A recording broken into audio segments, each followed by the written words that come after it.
세 가지의 그 소통, 공정, 혁신이라고 하는 주제를 잡았습니다. 그래서 이런 방향으로 평택시 노사민정 협의회를 앞으로 진행해 나가면 어떨까 하는 생각으로 제목을 잡았고요.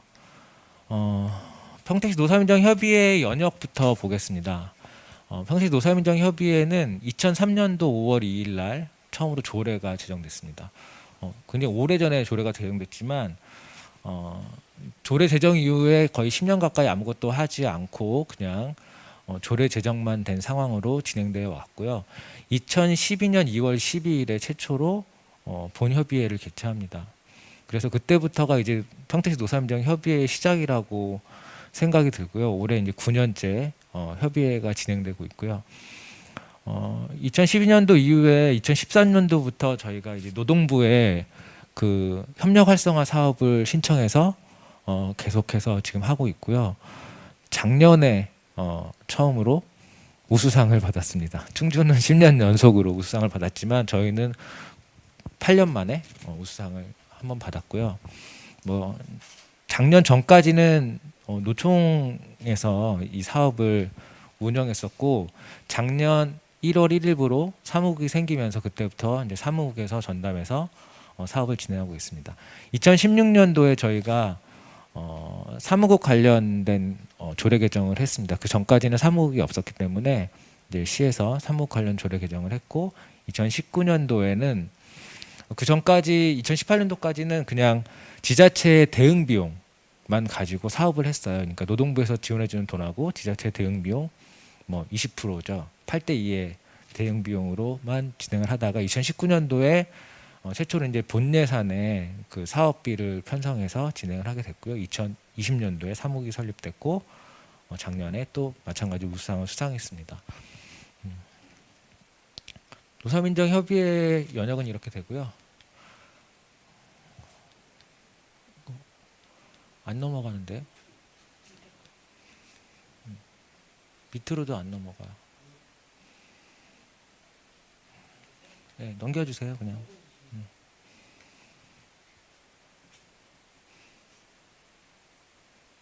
너무 많이 넘어갔는데. 네, 넘어가요. 제가 할게요. 노사민정협의회 저희 조직도입니다. 조직도를 보면 저희는 노사민정협의회가 있고 그 밑에 실무협의회가 있습니다. 노사민정협의회가 생길 당시에 실무협의회도 같이 생겼고요. 그 이후로 이제 분과협의회는 2015년 정도에 다 만들어졌고요. 2019년도에 노동고용정책 네트워크라고 해서 특별분과를 만들었습니다. 사무국은 2020년도에 생겼고 저희는 5개 분과로 지금 현재 분과위원들이 구성되어 있는데요. 최초에 생겼던 게 노사관계 분과입니다. 그래서 노사관계 분과는 분과위원 시작부터 계속 있어서 지금 한 5년, 6년 가까이 분과를 지속해 오고 있고요. 그다음에 그 다음 연도에 이제 외투 기업 분과라고 평택시는 외투 기업의 그 산업단지들이 있어요. 그래서 약간 중견기업 이상의 외투 기업이 50개 이상이 있어서 평택시에 이제 외투 기업이 꽤 많이 있습니다. 그래서 외투 기업 관련돼서 이들이 정착하고 평택시에서 뭔가 활동할 수 있는 어떤 토대를 만들어주기 위해서 외투 기업 분과를 거의 초창기부터 하고 있습니다. 이게 어떻게 보면 이 외투 기업 분과가 평택시의 특성에 맞는 분과 중에 하나고요. 그다음에 일자리 분과가 저희가 3개가 있는데 원래는 그냥 일자리 분과였어요. 일자리 분과였는데 지금 민선 7기 시장님이 당선되시고 나서 일자리 관련 공약 중에 3가지가 있었습니다. 지역 중심형, 노사 상생형, 사회적. 그거를 강조를 하셔서 일자리 분과를 저희가 이제 3개로 쪼개게 되었습니다. 그래서 지역 중심형, 노사 상생형, 사회적 일자리 분과 3개로 나눠서 현재 그 분과위원회가 진행되고 있고요. 지역 중심형 일자리 분과는 원래 일자리 분과에서 하던 청년 고용 관련된 일들을 계속 하고 있고요. 그다음에 노사 상생 일자리 분과에서는 평택시도 노사 상생형 일자리 모델을 만들어 보자라고 해서 활동을 하고 있습니다. 그다음에 사회적 일자리 분과는 사회적 경제 관련돼서 활동을 하고 있는 분과입니다. 저희 노사민정위원회에는 총 분과위원까지 해서 63명의 위원이 있고요. 노측위원이 6명, 사측위원이 18명, 민측위원이 28명, 정측위원이 11명으로 구성되어 있습니다.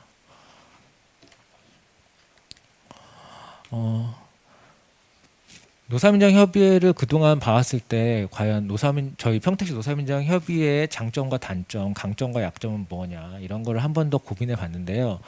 우선 강점으로는 물론 이거는 뭐 제가 생각했던 부분이기 때문에 뭐 다른 사람이 생각하기에 다를 수도 있습니다. 하지만 9년 동안에 노사민정협의회가 운영되어 왔다는 것은 강점일 수 있다고 생각합니다. 그리고 또 이제 사무국도 2020년도에 설립되었어 독립 사무국으로 설립되었습니다. 그리고 기본적인 아까 전에 봤지만 조직화가 되어 있습니다. 이것이 노사민정협의회가 앞으로 어떻게 하느냐에 따라서 강점이 될 수 있다고 생각을 합니다. 약점으로는 제가 생각에 역량 있는 리더가 부재하다고 생각합니다. 그러니까 노사민정협의회를 끌고 나갈 수 있는 어떤 그 힘을 가지고, 그러니까 힘이라고 하기 좀 애매한데 정치적인 힘이든 어떤 소통에 아니면 네트워크의 힘이든 그런 노사민정협의회가 지역사회에 알려지고 뭔가 주도권을 갖고 아까 말했던 그 부천에서 얘기했던 그 주도 세력이 없다고 생각이 듭니다. 그래서 역량 있는 리더가 좀 부족하다고 느낌이 들고, 또 노사단체의 소극적 참여, 그러니까 노사단체가 적극적으로 노사민정협의회가 어떤 방식으로 가야 되는지에 대한 의견이나 이런 것들이 이렇게 주어지지 않고 있습니다. 그리고 세 번째로는 지역 내 인지도도 거의 없는 편이죠. 노사민정협의회가 뭐냐고 물으면 거의 잘 모르는 형편이고, 그리고 앞에 노자가 들어간다는 거에 있어서 부정적인 이미지도 많이 가지고 있어서 저기 위험 요인에 보면 어떤 지역 노조가 하는 거에 역할을 분담하는 곳이 아닌가라고 하는 의심을 살 때가 되게 많이 있죠. 그리고 약점으로 네 번째로는 이제 지자체도 특별하게 노사민정협의회에 대해서 큰 관심을 가지고 있지 않다고 생각을 합니다. 물론 작년에 사무국을 설립하고 계속해서 관심을 가져주고 있지만 더 많은 관심이 필요하다고 생각이 듭니다. 기회 요인으로 보면 평택시를 많은 사람들이 되게 발전하는 도시라고 생각할 겁니다. 아까 전에 평택시 들어오면서 너무나 많이 발전하는 모습을 봤다고 하시는데, 평택시는 그 삼성전자라고 하는 대기업 산업단지가 지금 거의 5년째 가까이 지금 만들고 있죠. 앞으로도 5년 이상 더 만든다고 하는데 계속해서 삼성전자의 큰 대규모 단지들이 들어오면서 발전하고 있는 도시입니다. 그에 따른 1차, 2차, 3차 벤더까지 쭈루룩 발전하고 있기 때문에 산업의 발전에 있어서는 대한민국에서 평택시만큼 발전할 수 있는 도시도 있겠지만 가장 많이 발전하는 도시일 수도 있을 거라는 생각이 듭니다. 그 다음에 평택시가 작년에 50만 인구를 넘겼어요. 그러면서 계속 인구가 유입되고 있죠. 지금 53만인가? 어쨌든 인구가 계속 들어오고 있고 아파트도 계속 만들어지고 있고 인구가 늘어나는 추세에 있어서 그것도 기회 요인이라고 생각이 들고요. 그 다음에 이런 산업의 발전이라든가 아니면 도시 인구의 유입에 따라서 노동과 고용 환경이 엄청나게 변하고 있습니다. 임금 수준도 일시적인 현상인지는 모르지만 삼성이 주는 임금 수준을 일반 1, 2, 3차 벤더가 따라갈 수도 없지만 삼성이 주는 임금 수준에 맞춰져 있는 어떤 경제 규모로 가고 있는 그런 모습들도 보이거든요. 그런 걸 봤을 때 노동과 고용 환경이 정말 빠르게 변하고 있는 도시라고 생각합니다. 위험 요인으로 보면은 평택 노사민정협의회 정체성의 불투명이라고 제가 썼는데, 노사민정협의회가 도대체 뭐 하는 곳이냐라고 하는 게 명확하지 않다는 거죠. 왜냐하면 이번에 있는 것처럼 협의회가 굉장히 많아요. 관련된 협치를 하는 협의회도 있고 노동 관련된 협의회도 있고 고용 관련 협의회는 너무나 많고, 이런 협의회들이 너무 많은데 과연 노사민정협의회는 그 안에서 어떤 역할을 해야 되는가라는 고민이 있습니다. 세 번째로는 이거는 그냥 제 생각이지만 노사민정협의회가 그냥 정치적 수단으로 그냥 이용될 수 있는 가능성도 있다고 생각이 들고요. 아까 말했던 것처럼 지역 노조의 어떤 역할 분담을 하는 이중대 같은 역할을 하고 있지 않나라는 생각을 할 수도 있다고 생각이 듭니다. 그래서 평택시 노사민정협의회가 앞으로 어떤 방향으로 발전할 건지 아니면 어떻게 될 건지에 대해서 이런 분석이 필요하다고 생각돼서 분석을 해보았습니다. 그래서 이제 잡은 것이 뭐냐면 평택시 노사민정협의회 미션과 목표를 잡아봤는데요. 미션이라고 하면 앞으로의 방향을 어떻게 할 거냐라는 고민을 많이 했습니다. 그래서 어, 사실 저희는 부천이나 수원처럼 대규모의, 그러니까 대규모 아니고 많은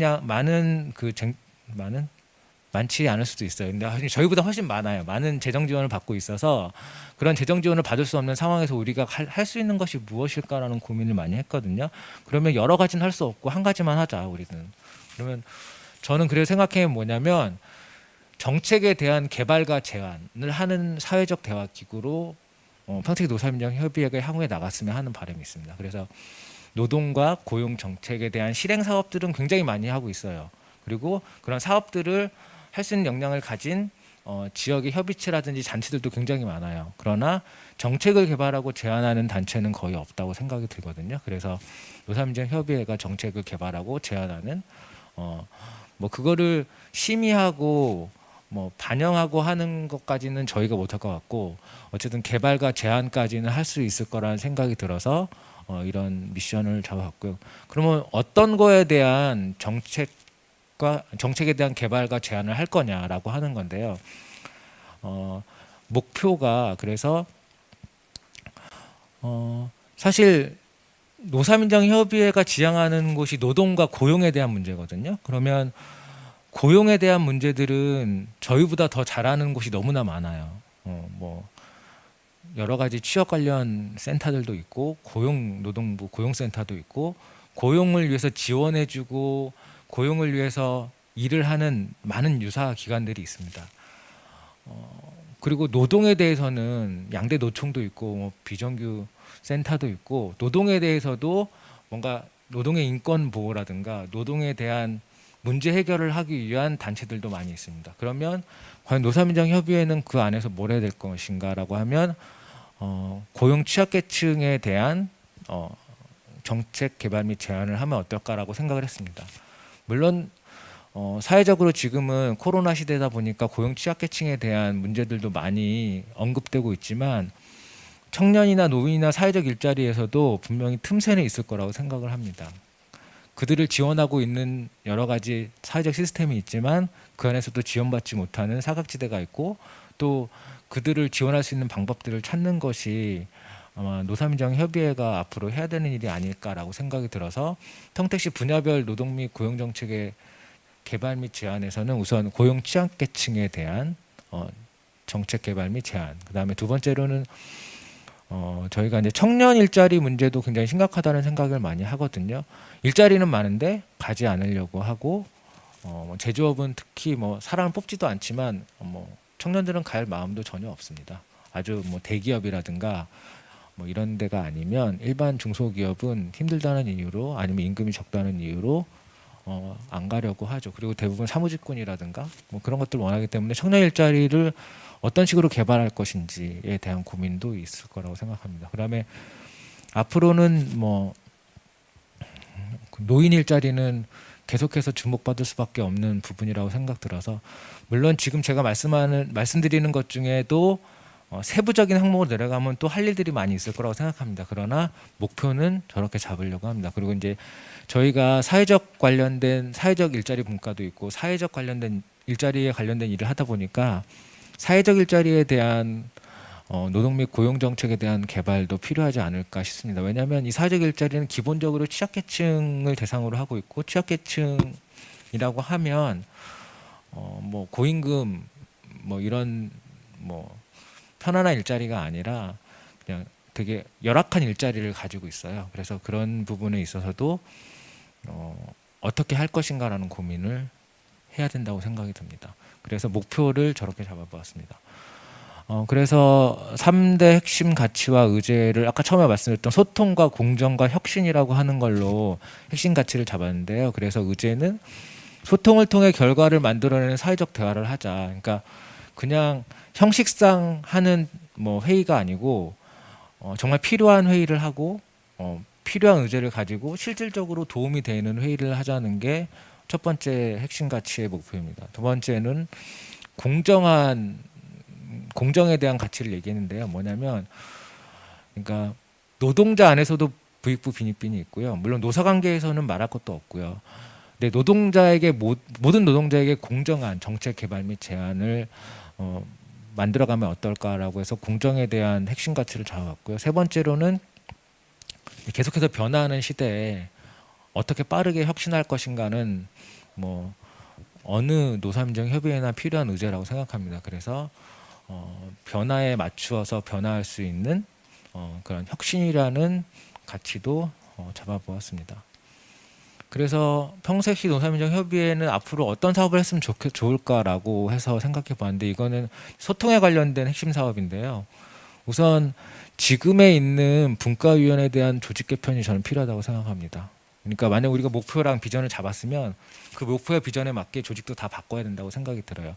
여태까지는 우리의 필요성에 맞춰서 조직이 만들어졌다고 하면 지금은 어떤 비전과 목표에 맞추어서 조직을 개편해야 될 거라 생각이 들고, 조직을 개편할 때 있어서도 실무자들이 구성돼서 실제로 대화를 통해서 뭔가 사업을 만들어갈 수 있는 그런 사회적 대화가 필요하다고 생각이 듭니다. 그리고 이제 저희가 정책을 만들려고 하기 때문에 그 정책 방향의 결정에 도움이 될 수 있는 사회적 대화를 해야 될 것 같아요. 어떤 실행 사업이 아니라 정책 분야에 있어서 평택시는 어떤 정책, 청년이면 청년 문제, 아니면 노인 문제, 사회적 문제, 고용 취약계층에 대한 문제에서 어떤 정책을 만들어낼 것인가에 대한 그런 사회적 대화를 해야 될 것 같고요. 지금 저희 분과위원이 보통 6명 정도로 구성되어 있는데, 위원들도 한 10명 가까이 확대해서 5개 분과가 꼭 아니다 하더라도 진행하면 어떨까 하는 생각이 들었습니다. 두 번째로는 실질적 사회적 대화를 위한 의제 설정 워크숍인데요.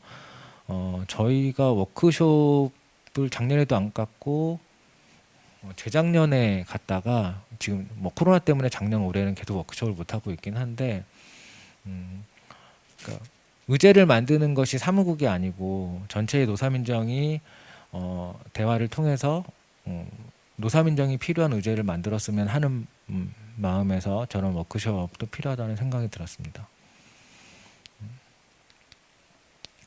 두 번째로는 공정에 대한 문제인데요. 공정한 정책 개발 및 제안을 위해서 우선 실태조사 사업이 필요할 거라고 생각합니다. 아까 전에 작은 플랜이라고 하는 조사연구 사업을 부천에서는 많이 하지만 저희는 조사연구 사업을 거의 안 하고 있는 상황입니다.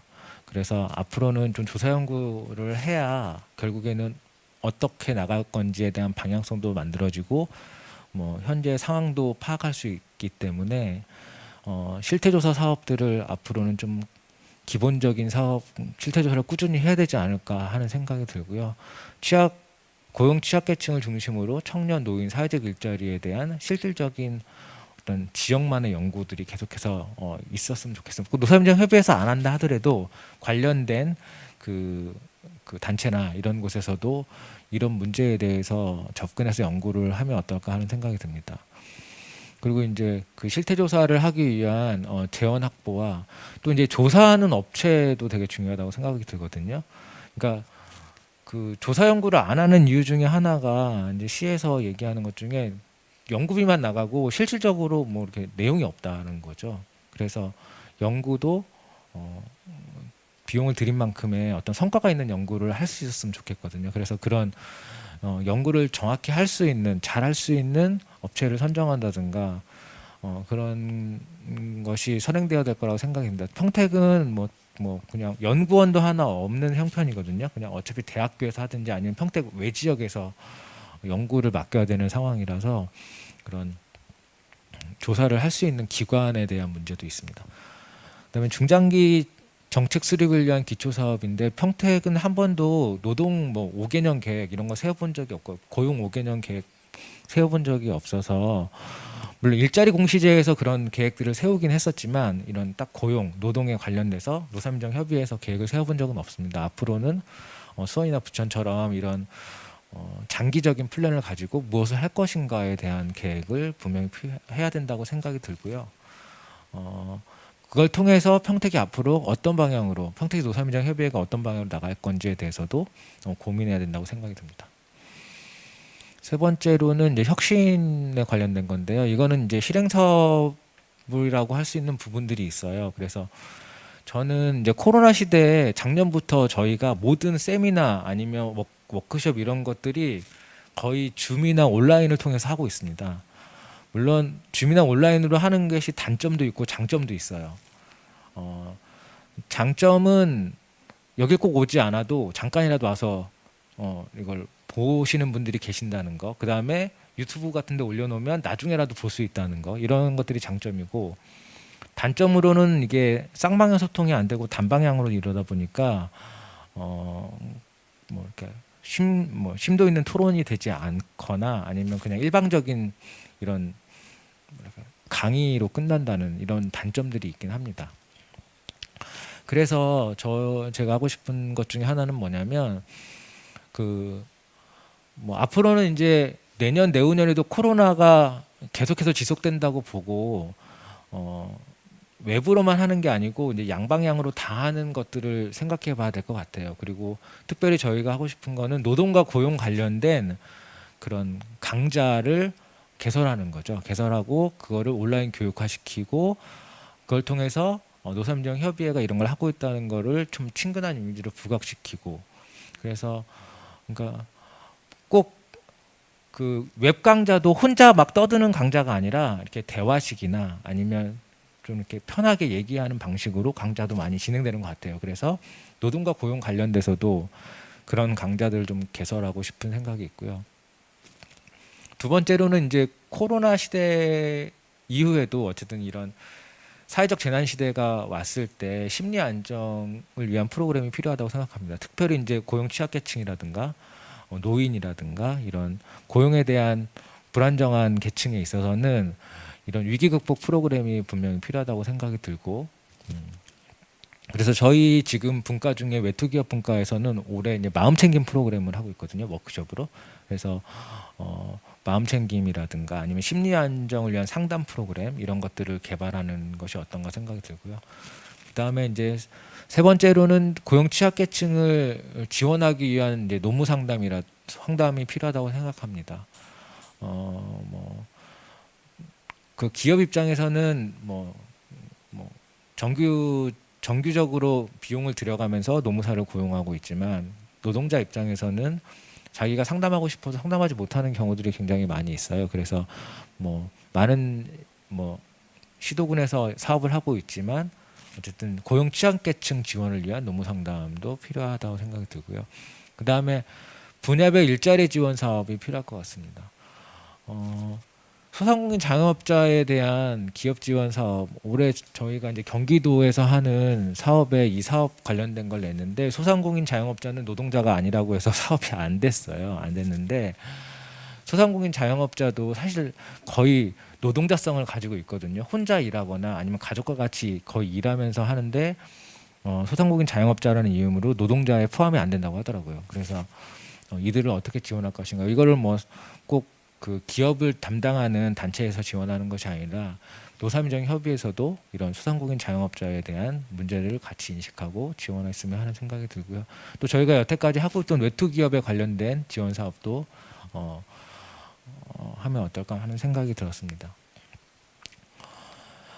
마지막인데요. 평택시 노사민정이 그래서 발전 모델을 그냥 이렇게 만들어 봤어요. 저희가 2012년부터 처음 노사민정협의회를 개최한 시점부터 2019년도 사무국이 생기기 전까지 저희는 조례를 만들었고, 그러니까 개정한 거죠. 원래 2003년도에 만들어진 조례가. 그 다음에 이제 협의회를 개최했고 조직을 강화했고요. 그 다음에 실행 사업을 실시했었고 시 예산으로 편성이 됐고, 예산이 편성됐고, 그 다음에 사무국이 생겼습니다.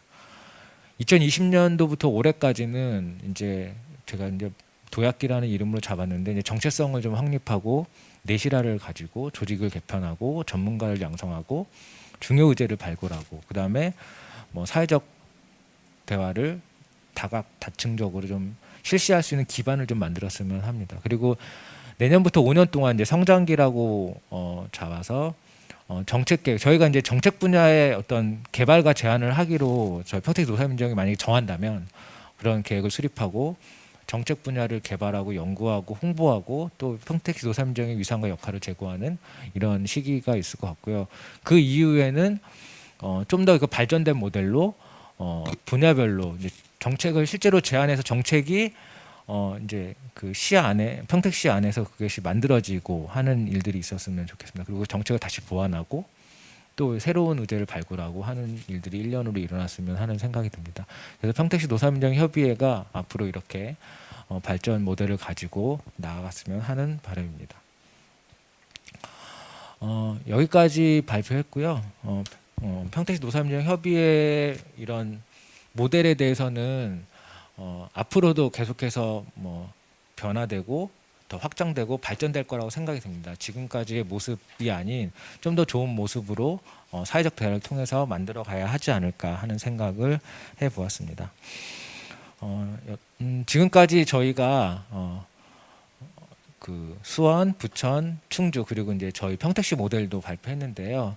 혹시 발표를 들으면서 궁금하거나 아니면 질문이 있으시면은 유튜브도 상관없으시고 줌도 상관없으시고 그 채팅창에다가 질문을 해주시면은 그거에 대한 답변을 해드리려고 하고 있고요. 그리고 이제 오늘 패널로 오셨던 이 세 분이 이제 저희 평택시가 어떻게 할 건지에 대한 얘기를 들었고 이분들은 이미 이런 것들 다 거치고 고민하고 하셨던 분들이기 때문에 이분들에게 잠깐 한 1, 2분씩 마이크를 드려서 평택시 모델에 대해서 어떻게 생각하시는지 한번 여쭤보고 싶었어요. 그래서 그거에 대한 문제를 한번 같이 논의해보는 시간을 갖도록 하겠습니다. 먼저 처음에 발표해 주신 부천 수원 사무국장님께서 부천 사무국장님 먼저 하셔야 된다고 하셔서 부천 사무국장님 먼저 저희 평택시 모델을 보고 어떻게 느끼셨는지 좀 소감을 좀 듣도록 하겠습니다.